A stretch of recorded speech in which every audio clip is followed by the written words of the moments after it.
بس مش الفلاسفه بس اللي مسؤولين يا صاحبي، انت كمان مسؤول. ابدا بنفسك يا اخي، اعمل حاجه. كل واحد فينا لو قدر يغير حاجه كلنا حياتنا هتبقى احسن.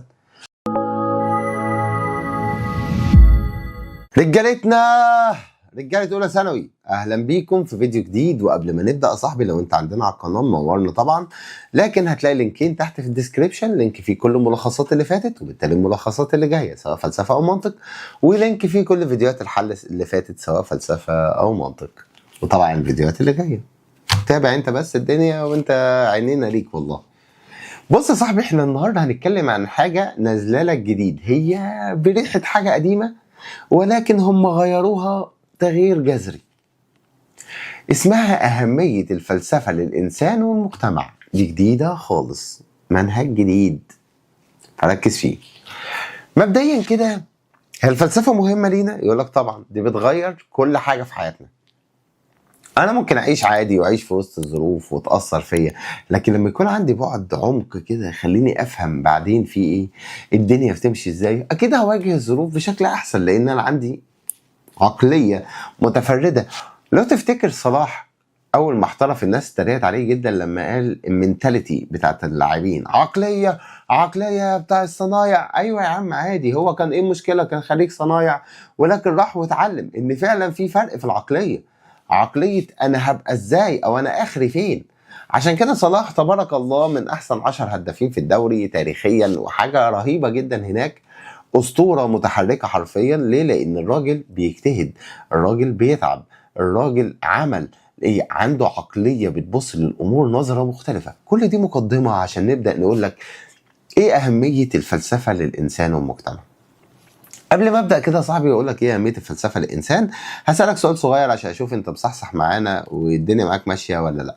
فرق لي بين الفلسفه في العصر بتاع الشرق القديم وعند اليونان والفلسفه اليوم، وبالتالي عرف لي الفلسفه يعني ايه، التعريفين بتوعها. يا ريت يعني اشوف اجابتك تحت في الكومنتات.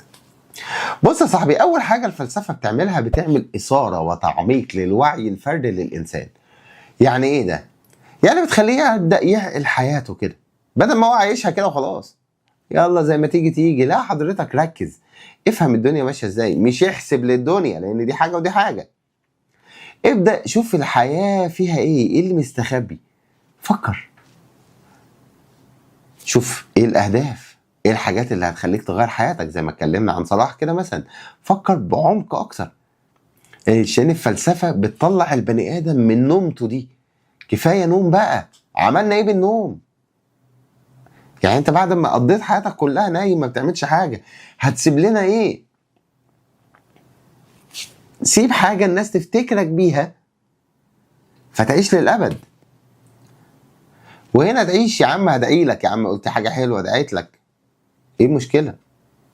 ما ده نوع من انواع العلم اللي ينتفع به. ولا انت ايه، شكلك راجل مش مؤمن ولا ايه؟ زي ان حضرتك كده تقعد تفكر في عاده قديمه مثلا مش موجوده في المجتمع، مش حلوه، زي ان ما كانش فيه تعليم للبنات مثلا لحد ما جه قاسم امين. عارف قاسم امين على الطلاق؟ ما انت عارف حاجه اصلا، انت مكبر دماغك خالص.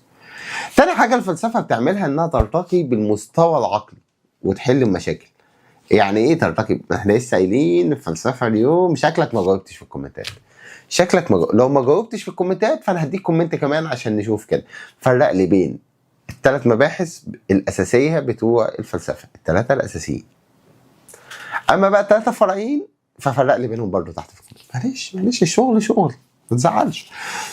بص يا عم، قال لك والله الفلسفه بترقي مستواك العقلي. يعني ايه بترقي مستواك؟ يعني مش فاهم. يقول لك حضرتك بتبدا تفكر تفكير فيه دليل منطقي عشان تدعم وجهه نظرك في الدنيا. يعني ايه مش فاهم؟ يقول لك يعني مثلا حضرتك لما تيجي تدرس وجهات نظر الفلاسفه في اي حاجه حضرتك بتعيشها، بتلاقي اراء كتير في كل مشكله باختلاف المشكله. فحضرتك طبعا هتعمل ايه؟ فاكر منهج الفلسفه؟ شكلك مش فاكر. طب فرق لي بقى بين الدين والفلسفه من حيث المنهج تحت في الكومنتات. هتلاقي ان منهج الفلسفه كان اعمال العقل عشان اعرف افتكر، زي ما فلسفه اليونان كانت بتتميز. فتبدا تشوف ارائهم ايه الناس دي عشان ابدا اشوف هو ده حل المشكله ازاي وده حلها ازاي وده حلها ازاي، عشان اقدر اساعد نفسي ان دماغي تتحسن، ما هتعلم من غيري. فكروا ازاي؟ طب ده زي ايه يعني؟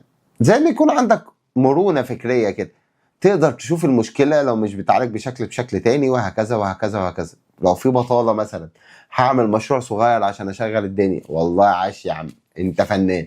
فيها ايه يعني لما تشوي بطاطا؟ فنان فنان، اشوي بطاطا، ما فيهاش حاجة. تالت حاجة يا صاحبي بتعملها الفلسفة للإنسان، إنها بتأكد الإيمان والثقة بقدرة ربنا عز وجل. طبعا. ليه؟ لأن الفلسفة والدين لا تناقض بينهم، الاتنين في سياق واحد، غايتهم مشتركة وهي تحقيق السعادة. وارجع لإيه؟ ملخص الفلسفة والدين والعلم. ده مهم ومهم تركز معاه. يقول لك الفلسفة بتبث فيك الثقة وتأكد إيمانك بربنا، بس عن اقتناع عقلي. ما يجيش واحد ملحد يلعب بدماغك. ليه؟ عشان انت بقيت فاهم بتعبد ليه. فغالبية مثلا الناس اللي بيؤمنوا بربنا والرسل واليوم الآخر وكده وكل الحاجات الإيمانية الجميلة دي، إيمانهم بسيط. ممكن حد يلعب فيه يزعزعه لو هو مش فاهم، هو ادى فرصة للي قدامه يكلمه. يعني لأنهم غالبيتهم يقول لك أنا اتولدت لقيت نفسي كده، ما فكرش. طب ما تفكر، عشان ما حدش عارف يوسوس لك، ما حدش عارف يلعب في دماغك. ايه اللي هيجرى يعني لما تكون عارف انت بتعمل ده ليه؟ يكون عندك برهان. ربنا عز وجل قال قل هاتوا برهانكم ان كنتم صادقين. بدل ما انت بتتعامل مع الحاجه انها موروثه، لا يا بابا، ده الدين ده اغلى حاجه ربنا اداها لنا.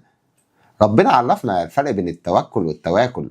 اسعى اسعى، دور، مش هيجرى حاجه. فساعتها هتبقى مؤمن بربنا اكتر واكتر. طب الفلسفه عرفنا انها مهمه للانسان من الثلاث حاجات دول. مهمه للمجتمع في ايه بقى؟ يعني ها، بتعمل ايه يا حبيبي بالراحه؟ ما لما انت انسان وانسان وانسان وانسان بنتغير، يبقى طبيعي المجتمع يتغير. الفلسفه بترقي المجتمع ككل. يعني ايه؟ يعني ايه؟ مش فاهم. يقول لك الله حضرتك انت درست فلسفه، وده درس وده درس وده درس وده درس. الناس دي عايشه مع بعض، الناس دي بتتحسن. ما دام كل الافراد بيتحسنوا، عقول بتتقدم، بقت حياتنا افضل. بقت الناس عارفه ايه حقوقها وايه واجباتها، فبالتالي مجهودهم بيتحد مع بعض عشان يوصلوا اللي هم عايزينه، يقدروا يتقدموا. زي افكار جان جاك روسو مثلا ومونتسيكو وغيرهم من الناس اللي غيرت كتير في المجتمع الفرنسي. يجي بعد كده بقى ويكلمك عن كشف مشكلات المجتمع. الفلسفه لما بتوسع دماغنا كبني ادم، بتعرف تكتشف مشكلات المجتمع فبتعرف تحلها. ما لو انت ما اكتشفتش، اذا عرف السبب بطل العجب. فحضرتك هتبذل مجهود عشان تحلل المشاكل، عشان توصل للاسباب البعيده بقى والمبادئ الاولى والكلام الجميل ده، عشان تعرف تحلها حل جذري. يعني ايه؟ يقول لك والله يعني اغلبيه الفلاسفه في مختلف العصور اكتشفوا ان كل مجتمع مهم جدا تنتقد الحياه اللي فيه، تبدا تشوف المشاكل عامله ازاي، وبالتالي كل واحد ليه دور في العلاج بتاع المشكله دي. زي مثلا الامام الغزالي لما لقى انحرافات في مجتمعه والناس بتفكر بافكار غريبه في نشر الدعوه وبتاع وهكذا وهكذا وهكذا. طبعا انت شفت جزء من ده مش كامل في مسلسل الحشاشين لو انت تابعته بتاع كريم عبد العزيز. الامام الغزالي كان له دور مهم جدا في التمسك باصول الدين. كمان جون ستيوارت ميل، عالم الكبير جدا اللي كان له دور في انجلترا لتكمله اراء فرانسيس بيكون طبعا، وازاي كان في مشاكل هناك وهو حاول يحسنها ويحقق منفعه عامه للناس كلها. بس مش الفلاسفه بس اللي مسؤولين يا صاحبي، انت كمان مسؤول. ابدا بنفسك يا اخي، اعمل حاجه. كل واحد فينا لو قدر يغير حاجه، كلنا حياتنا هتبقى احسن. وقبل ما اكمل يا صاحبي عشان اشوفك مصحصح معانا ولا مش مصحصح، قول لي ايه اهميه التفكير اصلا. هتلاقي الكلام اللي احنا لسه قايلينه ده منفعه عامه. فاكر؟ افتكر واكتب. اخر حاجه معانا هنا يا صاحبي اسمها رسم الاطار الفكري الايديولوجي للمجتمع. يعني ايه؟ الطريقه اللي المجتمع يعيش بيها يا ابني. المجتمع ده يعيش ازاي؟ يقول لك السلوك العام للمواطنين او المجتمع مش سلوك عشوائي، لازم يكون له اسس بتحدد هو هيعيش ازاي. يعني المجتمع الديني مختلف عن المجتمع العلماني، مختلف عن المجتمع الديمقراطي العادي، ممكن يبقى ديني ديمقراطي عادي، ممكن يبقى كذا وكذا عادي. ازاي ينفع يحصل ايديولوجيات تتداخل مع بعض؟ ازاي المجتمع يبقى عايش وعنده معتقدات وهو عارفها؟ ازاي كل دور قناعة في الانتخابات وهكذا؟ ازاي تربي اصلا على الكلام ده؟ وافتكر دايما ان ده مجرد ملخص، وعايز تعرف بنحل ازاي ارجع للي بنقوله في الحصص. صحيح رجاله سنه اولى، كنت ناسي والله. عاملين ايه؟ هنحل النهارده على درس اهميه الفلسفه للانسان والمجتمع. قبل ما ابدا، فرق لي بين الفلسفه للانسان بالثلاث انواع بتوعها. ايوه ايوه شاطر. بص يا صاحبي، نرفع النضاره ونتوكل على الله. بتقول لك تقول الحكمه: لا تقف عند اخطاء الامس، بل خذ منها العبره لتدفعك من جديد نحو الحق.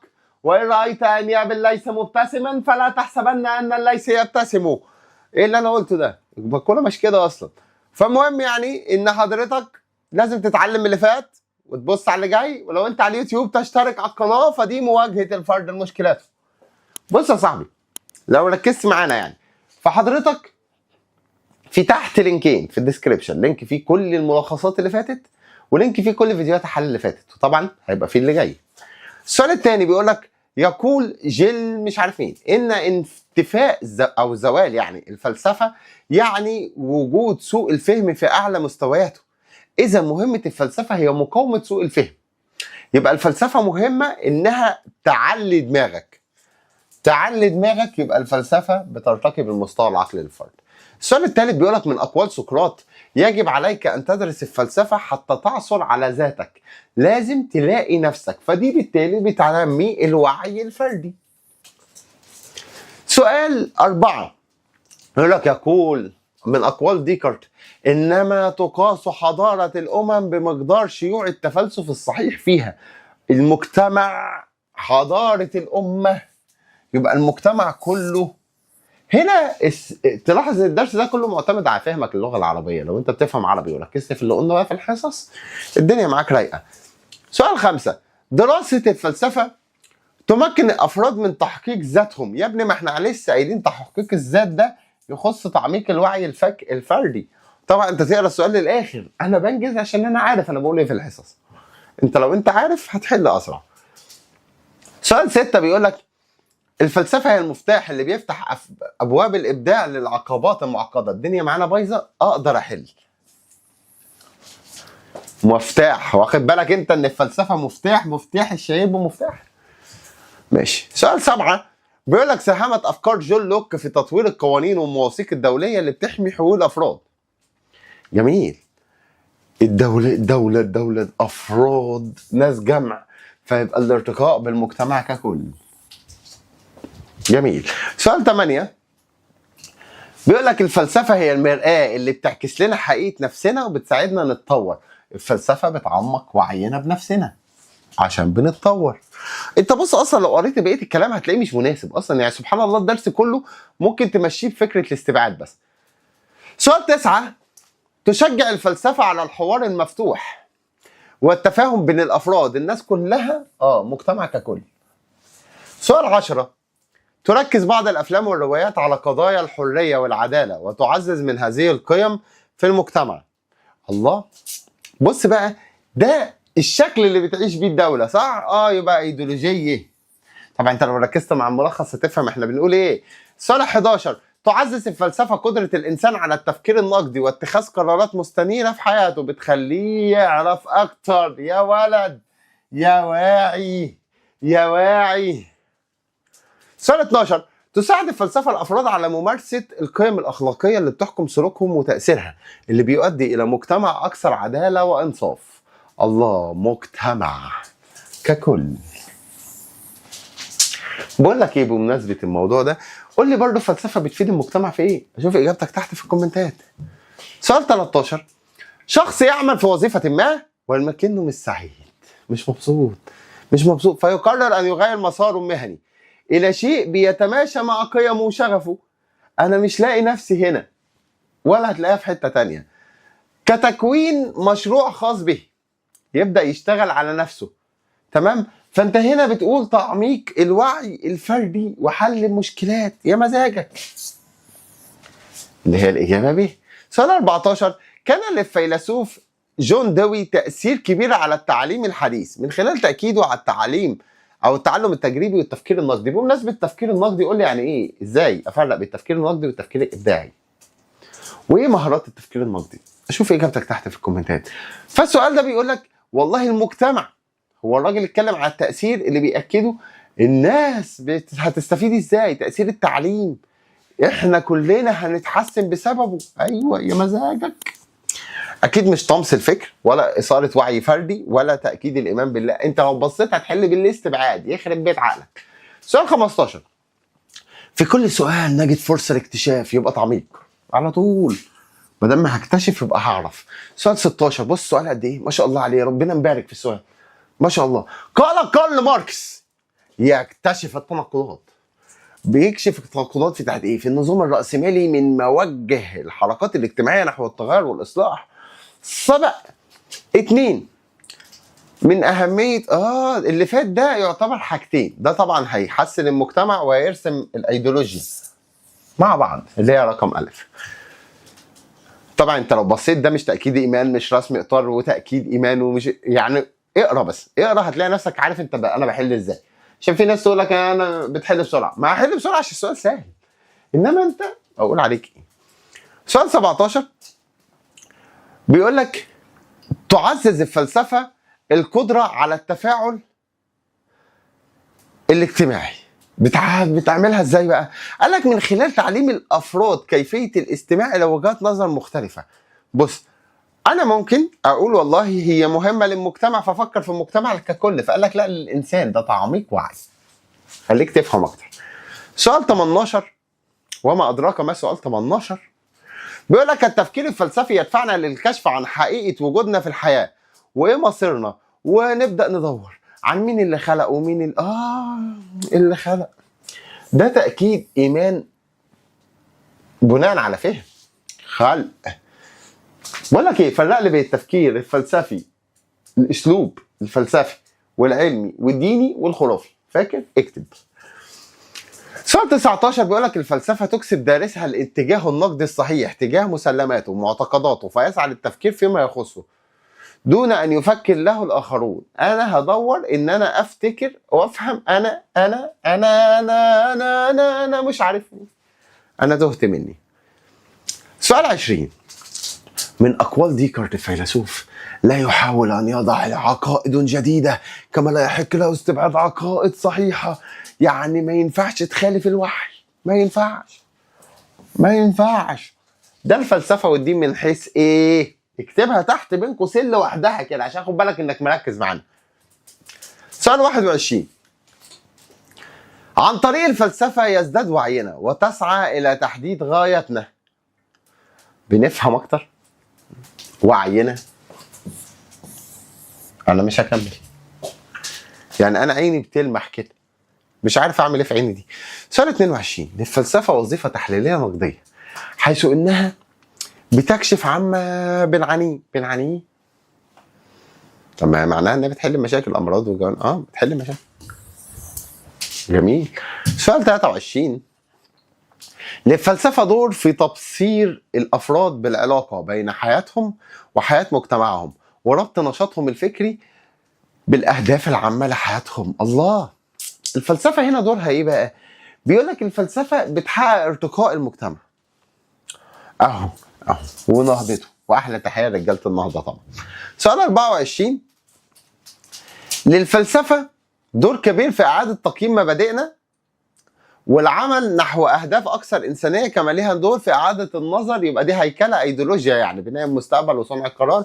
ففين اهي تحديد الاطر الفكريه والايديولوجيه للمجتمع. سؤال 25 طبعا احنا بنجري النهارده، وطبعا انت عارف ليه، لو مش عارف مش هقول لك. سؤال 25 بيقول لك تشجع الفلسفه الاشخاص على التامل في حياتهم وافعالهم والتفكير في اللي بيدوروا عليه واعاده تقييم اولوياتهم. فكر. انا بحاول احل لك بسرعه عشان حضرتك من الناس اللي بتزهق ما شاء الله.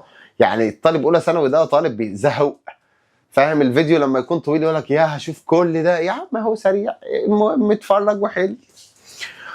سؤال 26 بيقول لك يمكن للفلاسفه التعامل مع انتشار مرض معين عن طريق تقييم فعاليه كذا. طب هنا بيشوفوا في مشكله وهيتعاملوا معاها، يختاروا الانسب من خلال أدلة علمية وأخلاقية. جميل. سؤال 27 يقوم الفلاسفة بتحدي الأفكار التقليدية وبيقدموا رؤى جديدة يمكن أن تؤدي للتطور في العديد من المجالات كالعلوم والتكنولوجيا، هتخلينا نتحسن. حلو. هل ده دور الفلسفة في تنمية وعي فردي؟ لا. هل طمس مشكلات المجتمع؟ لا. هل هو محو هوية المجتمع؟ لا. والله هتحل بالاستبعاد، لو ركزت هتحل بالاستبعاد.